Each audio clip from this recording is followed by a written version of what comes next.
ബറോസ് മോഹൻലാൽ സംവിധാനം ചെയ്യുന്ന ആദ്യ ചിത്രം തിയേറ്ററുകളിലെത്തുക ഡിസംബർ 25-ന്. ഈ തീയതി അറിഞ്ഞപ്പോൾ ഞെട്ടിയ ഒരു മനുഷ്യനുണ്ട്, ഫാസിൽ.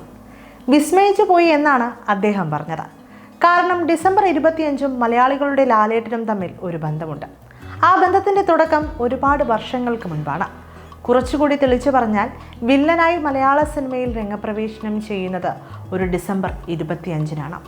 എന്നാൽ ഫാസിൽ എന്ന സംവിധായകൻ വിസ്മയിച്ചു പോയത് അതുകൊണ്ട് മാത്രമല്ല. മോഹൻലാൽ ആരാധകർ വളരെ പ്രതീക്ഷയോടെ കാത്തിരിക്കുന്ന ഒരു സിനിമയാണ് ബറോസ്. മലയാള സിനിമ ഇന്നോളം കണ്ടിട്ടില്ലാത്ത ദൃശ്യവിസ്മയം ബറോസ് ഒരുക്കും എന്ന വിശ്വാസത്തിലാണ് ഓരോ സിനിമാ പ്രേമിയും.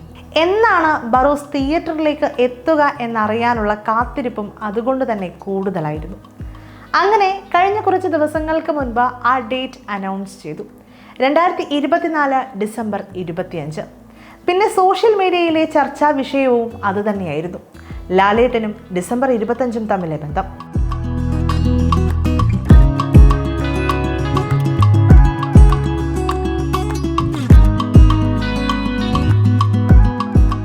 മഞ്ഞിൽ വിരിഞ്ഞ പൂക്കൾ മോഹൻലാൽ എന്ന നടനെ സംബന്ധിച്ച് വളരെ പ്രധാനപ്പെട്ട ഒരു സിനിമയാണ്.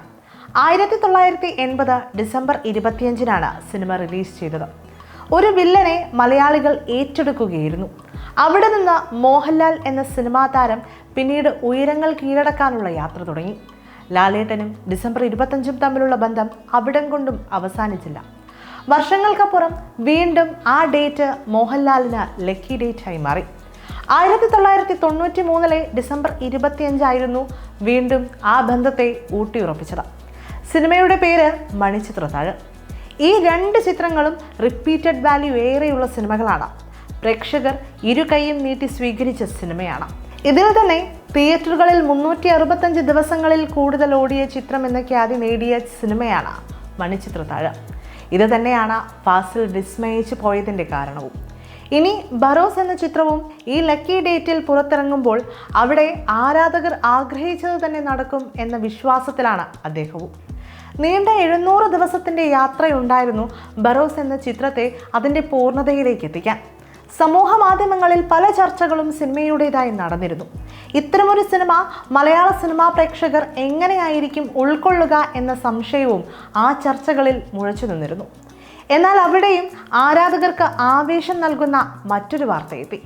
എന്തെന്നാൽ കങ്കുവ സിനിമയുടെ ഇടവേളയിൽ ഒരു ട്രെയിലർ പ്രത്യക്ഷപ്പെട്ടു. അത് ബ്രഹ്മാണ്ഡ ചിത്രം ബറോസിൻ്റെതായിരുന്നു. അതുവരെയുള്ള എല്ലാ ആശങ്കകളും സംശയങ്ങളും ആ ട്രെയിലർ മാറ്റിത്തന്നു എന്നാണ് ട്രെയിലർ കണ്ട ഒന്നടങ്കം ആളുകളും പറഞ്ഞത്. വലിയ വരവേൽപ്പ് തന്നെ ഈ ട്രെയിലറിന് ലഭിച്ചു. അതിഗംഭീരമായ ഒരു ദൃശ്യവിരുന്ന് തന്നെയായിരിക്കും ബറോസ് എന്ന ഈ ട്രെയിലർ ഉറപ്പു നൽകുന്നതായാണ് പലരും സമൂഹ മാധ്യമങ്ങളിൽ കുറിക്കുന്നത്. മാസ് രംഗങ്ങൾ പ്രതീക്ഷിക്കാതെ കൗതുകം നിറഞ്ഞ ഒരു ചിത്രം പ്രതീക്ഷിക്കാം എന്നൊരു ആരാധകൻ കുറിച്ചപ്പോൾ പൈസ വസൂലാക്കാൻ ഇത് മാത്രം മതി എന്നാണ് മറ്റൊരാളുടെ അഭിപ്രായം. സംവിധാനം മോഹൻലാൽ എന്ന് കാണിച്ചപ്പോൾ തിയേറ്ററുകളിൽ ഖരഘോഷം ഉയരുന്നതിൻ്റെ വീഡിയോകൾ സമൂഹ മാധ്യമങ്ങളിൽ വൈറലാണ്. അതെ, ഈ ഡിസംബർ 25 മറ്റൊരു വിധി എഴുതില്ല. മലയാളികളുടെ പ്രിയപ്പെട്ട ലാലേട്ടനും ഡിസംബർ 25 എന്ന ഡേറ്റും തമ്മിലുള്ള ബന്ധം വീണ്ടും ഊട്ടിയുറപ്പിക്കുന്ന ബറോസ്.